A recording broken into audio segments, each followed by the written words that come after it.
నిన్న BRS party నాయకుడు శాసనసభ్యుడు తన్నీరు హరీష్ రావు గారు ప్రభుత్వం పైన అనేకమైన ఆరోపణలు చేశారు. హరీష్ రావు గారు మాట్లాడుతున్న సందర్భంలో హ్యామ్ రోడ్స్ గురించి, ఎక్సెస్ టెండర్స్ని పిలుస్తున్నామని, ఇచ్చిన అమౌంట్ కంటే కూడా ఎక్సెస్ అవుతుందని చెప్పి, 11,000 కోట్లు అయితే 15,000 కోట్లు ఎక్సెస్ అయిందని చెప్పి అడ్డగోలుగా ఆలోచన లేకుండా తలతిక్కగా ఏదో మాట్లాడాలి, బ్లాక్మెయిల్ చేయాలని చెప్పని హరీష్ రావు ఈరోజు బ్లాక్మెయిల్ రావుగా మారినట్టు చాలా స్పష్టంగా నేను వారి ప్రెస్ మీట్ చూస్తే, వారి యొక్క చిట్ చాట్ చూస్తే చాలా స్పష్టంగా అర్థమైంది. టెండర్ ప్రక్రియ ప్రొసీజర్ ప్రకారంగా, సిస్టమ్ ప్రకారంగా యాజ్ పర్ నామ్స్ టెండర్ వేసి ఇంకా టెండర్స్ ఓపెన్ అవ్వలేదు. ఓపెన్ కాకముందే ఈ బాబామర్దులు ఇద్దరు కూడా 10 ఏళ్ళ అధికారంలో ఉన్నప్పుడు అడ్డగోలుగా అక్రమాలకి పాల్పడి అందరినీ బ్లాక్మెయిల్ చేసి అధికారంలో ఉన్నప్పుడు అడ్డగోలుగా డబ్బును సంపాదించుకోరు. ఈరోజు ప్రతిపక్షంలో పోయినాక కూడా ఏ రకంగా ఎవరిని బెదిరియాలి, ఏ రకంగా ఎవరిని బ్లాక్మెయిల్ చేయాలి, ఏ రకంగా ఎవరిని ఇబ్బంది పెట్టాలి అనే ఒక ఉద్దేశంతో ఇద్దరు పోటాపోటీన మొన్న జరిగిన అసెంబ్లీ సమావేశాల్లో కూడా క్రషర్స్ గురించి మాట్లాడి, తర్వాత వాళ్ళ బంధువు శాసన మండలి సభ్యుడు నవీన్ రావు గారితో మధ్యవర్తిత్వంతో చేసి ఆ క్రషర్ వాళ్ళందరితో కూడా బ్లాక్మెయిల్ చేసి పైసలు దండుకుంటే ఇదే హరీష్ రావు. ఈరోజు మళ్ళీ హ్యామ్ రోడ్ల గురించి కూడా ఈ రోడ్ కాంట్రాక్టు టెండర్లు ఎవరైతే ఈ రోడ్ కాంట్రాక్ట్ చేస్తారో 10 ఏళ్ళు వీళ్ళు చేసిన అరాచకానికి ప్రభుత్వం ఏర్పడినాక ఎవరు కూడా రోడ్లు వేయడానికి ముందుకు రాలే. వీళ్ళు ఏదైతే చెల్లించాల్సిన బిల్లులు వీళ్ళు చెల్లించాల్సినవి చెల్లించకుండా వాళ్ళని ఇబ్బంది పాలు చేస్తే ఎవరు కూడా బయటకు వచ్చి టెండర్లు వేసే పరిస్థితి లేకుండే. దాని తర్వాత ఒక భరోసాని కల్పించి బాధ్యతతోటి సిస్టమ్ ప్రకారంగా, ప్రొసీజర్ ప్రకారంగా బిల్లు వస్తే ఇబ్బంది పడకండి అని చెప్పి హ్యామ్ దాని కింద 60-40 రేషియోలో లోన్ది, మిగతా సగం ఇక్కడ 60-40 రేషియోలో ప్రొసీజర్ ప్రకారంగా టెండర్స్ని పిలుస్తే దాన్ని కూడా ఈరోజు వాళ్ళకి ఫోన్లు చేసి బ్లాక్మెయిల్ చేసి, మరి మా సంగతి ఏంది, మాకు ఇవ్వకపోతే బావ ఒక దిక్కు, బామ్మడిది ఒక దిక్కు, హరీష్ రావు ఒక దిక్కు, కేటీఆర్ ఒక దిక్కు, ఇద్దరు పోటీ పడి ఈ బ్లాక్మెయిల్ రావులు వీళ్ళని దండుకున్నామని ప్రయత్నం చేస్తున్నారు. దాంట్లో భాగంగానే నిన్న అవాస్తవాలని, టెండర్లు ఓపెన్ కాకముందే అవాస్తవాలని, తప్పులని ప్రచారం చేసి ఇండైరెక్ట్గా వాళ్ళని బ్లాక్మెయిల్ చేయనీకి చిట్ చాట్ చేసిన మీడియాతో చాలా స్పష్టంగా వారు మాట్లాడిన మాటలతో అర్థమైంది. ఇంకోటి మహిళల పైన అత్యాచారం గురించి, అరే బాబు, మీ కుటుంబంలో ఉన్న కేటీఆర్ తోడబుట్టిన చెల్లె, నీ మరదల్ని, మీ కుటుంబంలో ఉన్న మహిళనే మీరు ప్రతిరోజు ఏడిపిస్తున్నారు. మీ కుటుంబంలో ఉన్న మహిళనే మీరు రాక్షసులు, మీరు నీచులు అని చెప్పి బయటకు వచ్చి మాట్లాడుతుంది. అడ్డగోలుగా మీ పైన ఆరోపణలు చేస్తుంది. ఆరోపణలు చేసేదానికి ఇప్పటివరకు మీకు సమాధానం చెప్పే ఇంగిత జ్ఞానం లేదు. ఈరోజు మీరు వచ్చి తెలంగాణ రాష్ట్రంలో కాంగ్రెస్ ప్రభుత్వం సరిగా పనిచేస్తలేదు, మహిళల పైన అత్యాచారాలు పెరిగిపోయినాయని చెప్పని సిగ్గు లేకుండా నోటికొచ్చినట్టు మాట్లాడుతున్నారు. వాస్తవానికి కాంగ్రెస్ ప్రభుత్వం, ప్రజాప్రభుత్వం అధికారంలోకి వచ్చినాక ఈగిల్ ఫోర్స్ కానీ, పోలీస్ డిపార్ట్మెంట్ కానీ ప్రతి చోట ఎక్కడ చిన్న సంఘటన జరిగినా కూడా ఇమీడియట్గా రెస్పాండ్ అయ్యి సంబంధించిన వాళ్ళపైన చర్యలు తీసుకొని ఎక్కడికక్కడ రిస్ట్రిక్ట్ చేస్తూ చాలా పగడ్బందీగా గౌరవ ముఖ్యమంత్రి గారి దగ్గరనే హోంశాఖ పెట్టుకొని ఎప్పటికప్పుడు సూపర్వైజ్ చేస్తూ పనిచేస్తుంది. ఇవి మీ కళ్ళకి కనబడతలేనట్టున్నాయి. ప్రతి వారం రోజులకి బావ ఒకటి మాట్లాడితే బమ్మడిది ఒకటి మాట్లాడాలి. ఎవరిని నేను వీని బ్లాక్మెయిల్ చేస్తాను, వాని బ్లాక్మెయిల్ చేయి, నేను వీని దండుకుంటాను, వాని దండుకో అని చెప్పి పోటీ పడి, సిగ్గు లేకుండా పోటీ పడి ప్రతి దాన్ని కూడా ప్రజల సమస్యలపైన మాట్లాడడం పక్కన పెట్టి ఈ కాంట్రాక్టర్లను ఎట్లా బెదిరియాలి, ఈ కాంట్రాక్టర్ దగ్గర పైసలు ఎట్లా దండుకోవాలి, ఈ దండుకున్న పైసల్ని ఎట్లా ఖర్చు పెట్టాలి, ఎక్కడ దాచిపెట్టాలనే దానిపైన చిత్తశుద్ధి తప్ప, లేదా మా అయ్య ఎప్పుడు కథమవుతాడు, మా అయ్య కథమైన తర్వాత ఆ కుర్చీలు ఎప్పుడు కూర్చోవాలని చెప్పి కేటీఆర్, లేదా మా మామ ఎప్పుడు కథమవుతాడు, మా మామ కథమైన తర్వాత ఆ కుర్చీలో కూర్చోవాలని చెప్పి హరీష్ రావు. ఈ 2 విషయాలు తప్ప ప్రజల సమస్యల పట్ల, ప్రజల ఇష్యూస్ ఏమన్నా ఉంటే అది ప్రభుత్వ దృష్టికి తీసుకొని వెళ్ళి ఈ ప్రజాప్రభుత్వము సమస్యల్ని వింటుంది. ముఖ్యమంత్రి గారిని వెంకట్ గారు చెప్పినట్టు చాలా అంశాల్లో హరీష్ రావు చాలా తొందరపడుతున్నట్టుగా కనిపిస్తున్నది. ఆ కోయిల ముందే ఎందుకు కూస్తుందని ఆలోచన వచ్చి కొంచెం లోతుగానే పోయినాం. లోతుగానే పోతే ఇంతకుముందు వెంకట్ గారు చెప్పినట్టు వాళ్ళకి ఇప్పుడు ప్రతిపక్షంలో కూడా ఆదాయం కావాలి. ఎందుకంటే సంపాదనే పరమావధి తప్పితే వీళ్లకు ప్రజలు పరమావధి కాదు, ప్రజా సంక్షేమం కాదు. ఒక అంశాన్ని తెర మీదకి తీసుకొని రావడం, దానికి సంబంధించిన వ్యక్తులందరినీ బ్లాక్మెయిల్ చేయడం, వాళ్ళ దగ్గర వసూలు చేయడం. హరీష్ రావు నయా వసూలు రాజా అయిపోయింది. కొంతమంది మాట్లాడుతుంటే బాధితులు మిగతా వాళ్ళు మాట్లాడుతుంటే ఏమంటుందంటే, ఇప్పుడు కొత్తగా తెలంగాణలో ఇప్పుడు హరీష్ రావు ట్యాక్స్ కట్టాలంట. హరీష్ రావు ట్యాక్స్ అంటే అప్పుడేమో ఇరిగేషన్ మంత్రిగా కాళేశ్వరంలో దోచుకున్నది, ఫినాన్స్ మినిస్టర్గా ఉన్నప్పుడు ఏం చేసింది అనేది ఒక చర్చ అయితే, ఎవరెవరైతే ఈ కాంట్రాక్ట్లు చేస్తారో వీళ్ళకి బాగా తెలుసు కాబట్టి ఇదే హౌస్లో క్రషర్ ఇష్యూను తెర మీదకి తెచ్చి బంబార్డ్ చేసి పూర్తిగా బావబామార్దులు మొత్తం డ్రామా రక్తి కట్టించి అందరిని పిలిచి ఒక్కొక్కరి దగ్గర ఒక్కొక్క కోటి తీసుకున్నాడు. దానికి మధ్యన ఇంతకుముందు చెప్పినట్టు నవీన్ రావు గారిని వాడినాడు. ఇక సంపాదన తప్పితే మీ బతుకు ఇంకొకటి లేదా అరబాబు? నాకు అర్థం కాదు. ఏం బతుకులు మీవి? ఇక తెలంగాణను పీల్చి పిప్పి చేస్తారు. ఇంకా కూడా వదలరా ఇక తెలంగాణను? పొద్దుగాల బావ అయితే సాయంత్రం బామ్మారి, మధ్యన నేనున్నా అని అక్క వస్తుంది. ఆమె ఎటో తెలియదు, కన్ఫ్యూజ్ క్రియేట్ చేసుకుంటా. ఆయన ఇంట్లో బండి ఫీలర్ దొరుకుతుంటాడు. తెలంగాణకు మీ పీడ విరగడైంది, మీ శని పోయింది అనుకుంటే దరిద్రులారా ఇప్పుడు మొత్తం మళ్ళా దోచుకునేది ఇప్పటికీ మీరే. మళ్ళా ప్రభుత్వం మీద అవాకులు చవాకులు పేరడం. ప్రత్యేకించి నేను అంటున్న హరీష్ రావు, ఈ అంశం మీద సరే నీకేందంటే ప్రాపగండ, హ్యామ్ రోడ్లలో ఇదవుతుంది, R&Bలో ఇదవుతుంది, క్రషర్స్లో ఇదవుతుంది, ఆ మినిస్టర్ దగ్గర ఇదైతుంది, ఇది చెప్పాలి, లొంగ తీసుకోవాలి ఎవరైనా అనే ఉద్దేశం తప్పితే నేను అంటున్నాను నీ విమర్శలకు ఇదే వేదిక కదా, అసెంబ్లీనే వేదిక కదా, ఇక్కడికే రా తెలుసుకుందాం ఏది నువ్వు చెప్పిన దాంట్లో ఏది వాస్తవమో. ప్రాపగండా టీములతో తయారు చేసిన సమాచారాన్ని నువ్వు నీ బామ్మార్ది రోజు ప్రభుత్వం మీద, కాంగ్రెస్ పార్టీ మీద, ముఖ్యమంత్రి గారి మీద ప్రచారం కోసం చేసి మీ అస్తిత్వం కోసం, మీ బతుకు కోసం, రాజకీయ బతుకు కోసం చేస్తున్న ఎత్తుగడ తప్పితే దీంట్లో కొత్తగా ఏం అనిపించాలి. మా వాళ్ళు 3-4 పేజీలు రాసిచ్చిన దాంట్లో మా వెంకట్ కొన్ని చెప్పింది. కానీ నేను అంటున్నా కేటగరికల్గా ఈ అంశంలో హరీష్ రావు దమ్ముంటే, హరీష్ రావు చేసిన కామెంట్స్ మీద ఆయనకు చిత్తశుద్ధి ఉంటే దీని మీద చర్చకు రావాలి.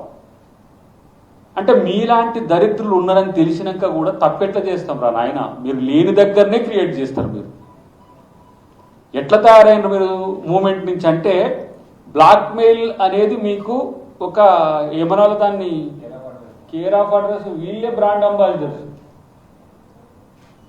అయ్యే అనుకుంటే కొడుకట్నే తయారైండు, వాళ్ళ అల్లుడట్నే తయారైండు, అక్కట్నే తయారైంది. ఇప్పుడు కొత్తగా చిన్నగా టర్న్ తీసుకుంటుంది.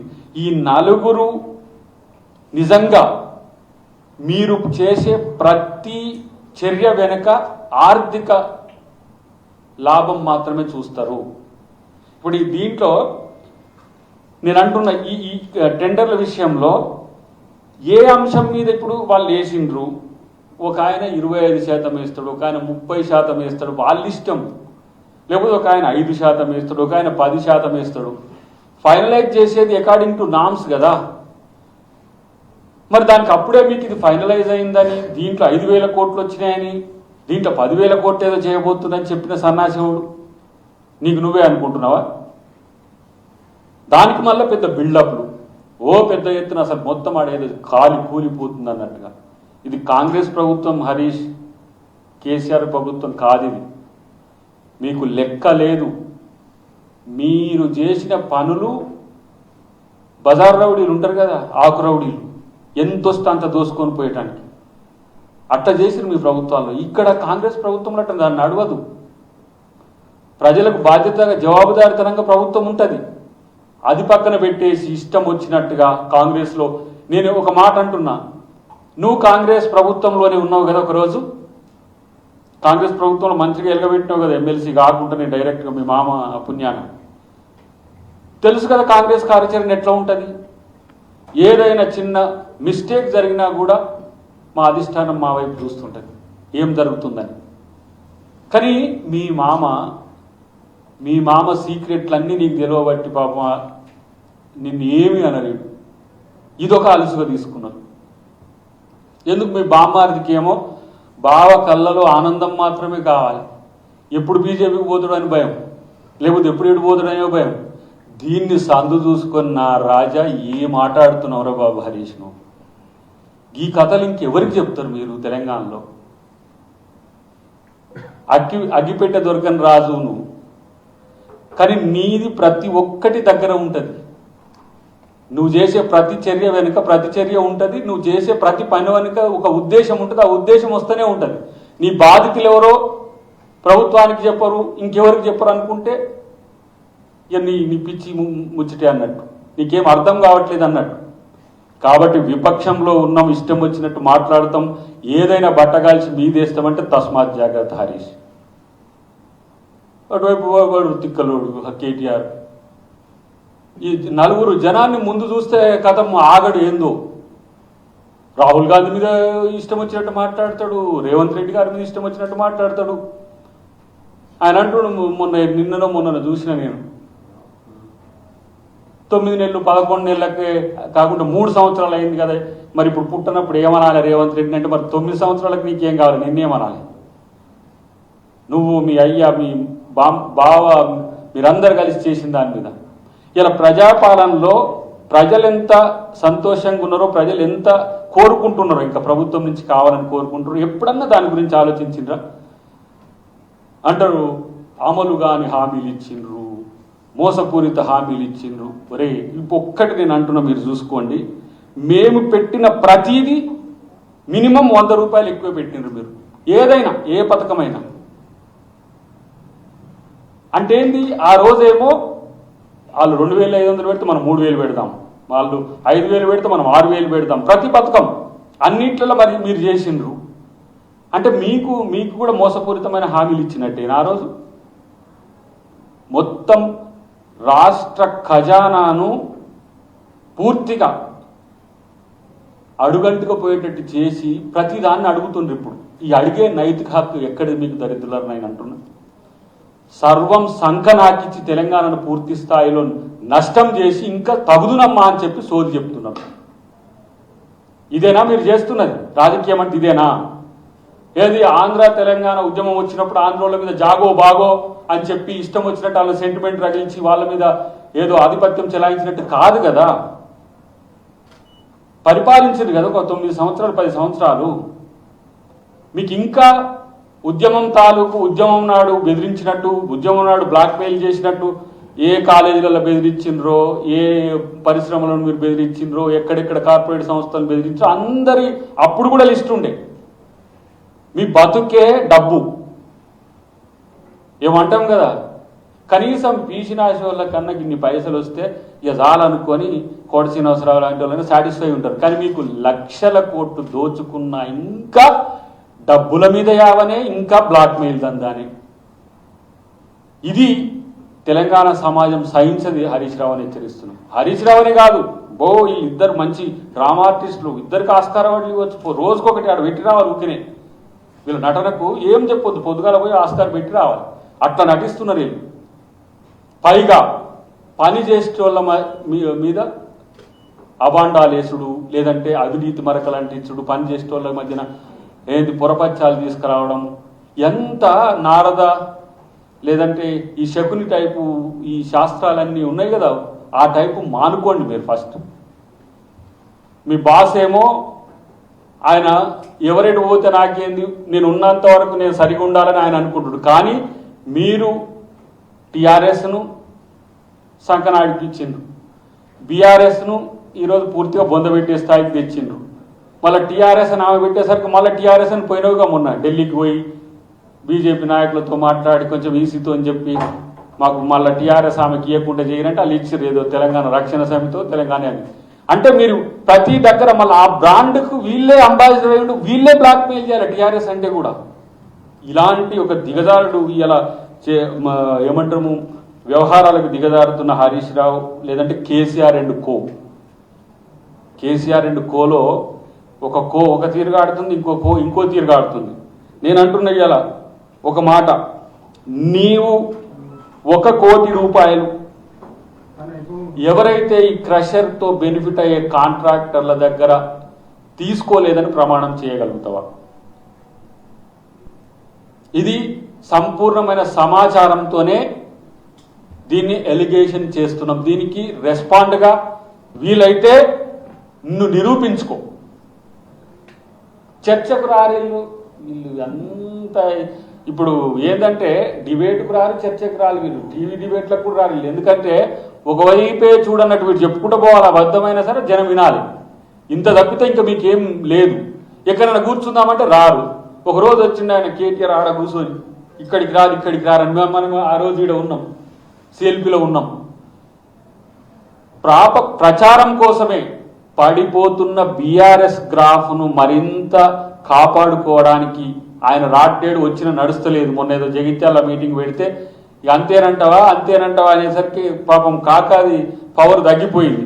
కాబట్టి ఇప్పుడు దీన్ని రక్షించుకోవాలంటే అని ఇప్పుడు ఈ పోటీలలో పరుగు పందెం పోటీలు ఉన్నట్టుగా వీళ్ళిద్దరు కొట్లాడుతున్న పరిస్థితి ఉన్నది. కాబట్టి నేనంటున్నా హ్యామ్ రోడ్ల విషయంలో ఇప్పుడు 40% రాష్ట్ర ప్రభుత్వం నిధులు కేటాయిస్తుంది. మిగతా 60% నిధులు బ్యాంకు నుంచి లోన్ ఇస్తున్నది. రుణాన్ని 90 ఇన్స్టాల్మెంట్లలో 15 ఏళ్ల పాటు చెల్లిస్తారు. దీనికి ప్రభుత్వం గ్యారంటీ ఇస్తున్నది. ఇప్పుడు R&B రోడ్లు ఉంటాయి, పంచాయతీరాజ్ రోడ్లు ఉంటాయి, స్టేట్ హైవేస్ ఉంటాయి, నేషనల్ హైవేస్ ఉంటాయి, ప్రధానమంత్రి సడక్ యోజన ఉంటాయి. ఇట్లా రకరకాల రోడ్లకు రకరకాల విధి విధానాలు ఉంటాయి. అది నీకు తెలియక కాదు, ఏదో మళ్ళీ R&B దాని మీద కొంచెం మళ్ళీ నడుపుకుంటే కొన్ని రోజులు నడుస్తుందనే ఉద్దేశంతో. కానీ వాటికి అన్నిటి కూడా దేనికి ఎంత పర్సెంటేజ్ ఉంటుంది, సెంట్రల్ గవర్నమెంట్ల యొక్క విధానాలకు స్టేట్ గవర్నమెంట్ల విధానాలకు కూడా తేడా ఉంటుంది. హ్యామ్ రోడ్స్ కంప్లీట్గా డిఫరెంట్ టైప్ ఆఫ్ రోడ్స్. దానికి ప్రభుత్వమే గ్యారంటీ ఇస్తున్నదంటే కాంట్రాక్టర్ల కాడ తీసుకుంటున్నారని అంటున్నాను నేను.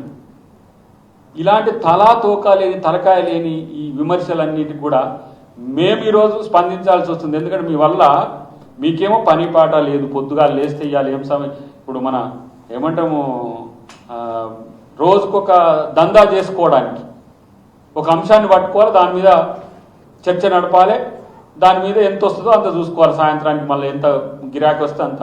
కాబట్టి గతంలోనే చెప్పినాం బ్లాక్మెయిల్ రావు గారు, మీరు బ్లాక్మెయిల్ చేయాలంటే కూడా నడవదు. నేను అంటున్నా ఎవరైనా వీళ్ళ బ్లాక్మెయిల్ వీళ్ళు చేస్తే పట్టించుకోకండి. ఎందుకంటే వీళ్ళతో ఏమి అయ్యేది కాదని. మేము చేస్తాము, దీని మీద కొట్లాడతాము, మీకు వస్తుంది, బాగా వస్తుంది, మాకేమో నీరంటే పట్టించుకోకండి. వీళ్ళను బాగానే ఉన్నాయి వీళ్ళ దగ్గర. ఒక ఆయనకు బాగానే ₹1 కోట్ల వస్తాయట నెలకు రెంట్లు, ఒక ఆయన భూముల మీద బినామీలతో వస్తాయట. ఆ పేర్లన్నీ కూడా భవిష్యత్తులో వస్తాయి, చూద్దాం. కానీ రాజకీయం చేసేటప్పుడు ప్రజల గురించి, ప్రజా బాగు గురించి ఆలోచించాలి తప్పితే నీ వ్యక్తిగత ఆర్జన గురించి ఆలోచించొద్దని నేను హరీష్ రావుకు హితవు చెప్తున్నా. ఎందుకు హితవు అంటే ఇక మనోడు సూచనలు ఇట్లాంటి దాటిపోయింది. ఇక ఏమంటారు కదా, పూర్తిగా చంద్రముఖిగా మారిన హరీష్ రావును మనం మార్చలేము. కాబట్టి ఆయన బ్లాక్ దందా లేదో అన్ని బయటికి చెప్తేనే సెట్ రైట్ అయితేనేమో చూద్దాం, లేకపోతే ప్రజలే చూసుకుంటారు వాళ్ళ సంగతి. కాబట్టి ఇప్పటికీ నేను అంటున్నా ఏదైనా చెప్పితే వాటికి కట్టుబడి ఉండే ప్రయత్నం చేయమని చెప్పి తెలియజేస్తున్నా. కానీ నీకు ట్యాక్స్ కట్టాల్సిన అవసరం తెలంగాణ ప్రజలకు, తెలంగాణ కాంట్రాక్టర్లకు లేదు. ఈ హరీష్ రావు ట్యాక్స్ను ఎవరు కట్టకండి. వీళ్ళు ప్రతిపక్షంలో చేస్తున్న ఈ దందాల భాగవతం భవిష్యత్తులో బయట పెడతామని చెప్పి తెలియజేస్తున్నాం. ఇప్పుడు హరీష్ రావు కడ ఆధారం తీసుకొని రమ్మని ఈయనే కూర్చుంటాం. హరీష్ రావు కడ రేట్ లేదు, ఒక 10 రోజులు, ఒక 5 రోజులు, దట్స్ వాట్. నేను అది చెప్పిన కదా, ఓపెన్ గా టెండర్ కూడా చారి గారు మరి మాట్లాడతారని అంటే మరి ఆయనకి ఎవరు చెప్పిండో కన్ఫర్మ్ అవుతుందని చెప్పి ఏమైనా R&B మినిస్టర్ చెప్పిండా, లేకపోతే ఆఫీసర్ ఎవరైనా చెప్పిండా? ఎవరికి వేసిన వాళ్ళు వేసిన వాళ్ళు వేస్తారు. 25% వేస్తారు, ఒక ఆయన 30% కూడా వేస్తాడు. అది ఫైనల్ కాదు కదా, గవర్నమెంట్ కదా దాన్ని ఫైనల్ చేసేది. బ్లాక్మెయిల్ చేస్తున్నది వాళ్ళు. పైగా మీ సంగతి చూస్తాం, అధికారులను వదలం హరీష్ రావు అంటాడు. ఏంది నువ్వు వదిలేది, పీకేది ఏంది నువ్వు చేసేది? అధికారులను బెదిరించడం అనేది చేతగాని దద్దమ్మలు చేసే పని. మీరు బెదిరిస్తేనే పాపం ఇవాళ కొంతమంది జైలుకు పోవాల్సి వస్తుంది, కొంతమంది ఇబ్బంది పడాల్సి వస్తుంది. అన్ని కేసులలో వాళ్ళను వద్దంటే కూడా ఇరికిచ్చేసి. కాబట్టి అధికారులు వీళ్ళు చెప్పే ఈ పిచ్చి ప్రేరేపణలు పట్టించుకోకండి. ఎందుకంటే నిజాయితీగా మీరు పని చేయండి. మిమ్మల్ని ఈ ప్రభుత్వంలో గత ప్రభుత్వం లాగా తప్పులు చేయమని ఈ ప్రభుత్వంలో పెద్ద రేవంత్ రెడ్డి గారైనా మంత్రులు ఎవరైనా కూడా చెప్పరు. వాళ్ళేమో పనిగట్టుకొని పాపం మా మురళీధరరావు గారు ఆయన అవినీతి చేయాలంటే కూడా ఆలోచించే మనిషిని తీసుకుపోయి అవినీతి దాంట్లో పెట్టి జైల్లో పెట్టిండ్రు. ఎన్నో సుదీర్ఘ ఏళ్ళ చరిత్ర ఉంది ఆయనకు వర్క్ మీద. నేను అప్పుడప్పుడు మాకు కలుస్తుంటాడు పార్కులో అక్కడిక్కడ వాకింగ్లో. అట్లాంటి వాళ్ళని కూడా అరవింద్ రావును ఇట్లా పోతే ఇంకా ఎంతమంది మీ బాధితులు ఉన్నారో ఈ ఫోన్ ట్యాపింగ్లే వస్తాయేమో. వీళ్ళు ఎవరెవరిని చేసినామంటే అయ్యన్న తొందరలో ఛార్జ్ షీట్ వేసినట్టుంది కదా. పని కావాలంటే ఫోన్ చేయాలి, బెదిరియాలి. ఇదకపోతే అలా ఫోన్ ట్యాపింగ్ చేసి ఆయన ఏమన్నా సీక్రెట్లు ఉంటే ఇప్పుడు చేస్తావా చేయాలి. ఇదే కథ కదా వీళ్ళు చేసింది. ఈ ప్రభుత్వం మీద కూడా అట్నే చేస్తా అంటే మీకు రాజకీయ సమాధే తథ్యం అనే విషయాన్ని గుర్తుపెట్టుకోవాల్సిందే నేను కోరుతున్నాను. ఎందుకంటే ఆరోపణలు ఇప్పుడు నేను ఒక నవీన్ రావు ఎపిసోడ్ను నేను కానీ వెంకట్ గారు కానీ అన్నాము. చలో కాలేదు అని చెప్పాలి కదా, అట్లీస్ట్ జరగలేదు అని చెప్పాలి కదా. ఎంత ప్రజాధనం ఇక్కడ అసెంబ్లీలో ఒక రోజుకు కోట్ల రూపాయల ప్రజల ధనం వినియోగించి పెడుతుంటే మీకు ట్రెండింగ్ కోసం మీకు లాభాల కోసం అసెంబ్లీని వాడుకుంటారా దరిద్రులారా? ఇంతకంటే హీనమైన బతికింకేమైనా ఉంటుందా? ఇంతకంటే దుర్మార్గమైన బతికింకేమైనా ఉంటుందా? నేను గతంలో కూడా చెప్పిన తెలంగాణ రావాలని కేసీఆర్కి ఎంత ఉన్నదో ఆయన మధ్యలో ఏముందో మాకు తెలుసు. జేఏసీ నాయకులుగా ఏ జంక్షన్లో ఏమేమి ఎట్లా ఆయన ఎస్కేప్ అయిందని మాకు తెలుసు. అని చెప్పడానికి చెప్పుకుందాం. కానీ నమ్మిన తెలంగాణ ప్రజలను వంచింది కేసీఆర్. అదే జాతి పుత్రరత్నాలుగా అల్లుడు రత్నాలుగా వీళ్ళు తయారైంది. తెలంగాణ అంటే ప్రేమ ఉంటే కనీసం తెలంగాణ రాష్ట్రంతోనే తీసేసారు. భారత రాష్ట్రంతోనే భారతదేశాన్ని దోచుకోవడానికి పోయిండ్రు. ఆడ కానియలే నేనే ఉన్నాం అన్నాడు మోడీ. నేనున్నాక నువ్వెందుకు రైట్కి వచ్చాను. మళ్ళా వెనుకకు వస్తుంది. మళ్ళీ ఈడికొచ్చి మళ్ళా సుధపూసలు లెక్కలు చెప్తా ఉన్నారు. మేమేదో మంచి నాయకులం అనేటట్టుగా. ప్రజలు మిమ్మల్ని తిరస్కరించడం కాదు, బండకేసి బాధిండ్రు, జీరోకు తెచ్చిండ్రు ఎంపీలలో. అయినా కూడా నవ్విపోదురుగాక నాకేటి. కాబట్టి ఇలాంటి నా సిగ్గు నా లజ్జ లేకుండా వ్యవహరించడం బంద్ చేయండి అని చెప్పి ఇద్దరికి బావబొమ్మార్దులకు, మా ముఖ్యమంత్రి గారి భాషలో చెప్పాలంటే బిల్లా రంగాలకు హితవు లాంటి హెచ్చరిక.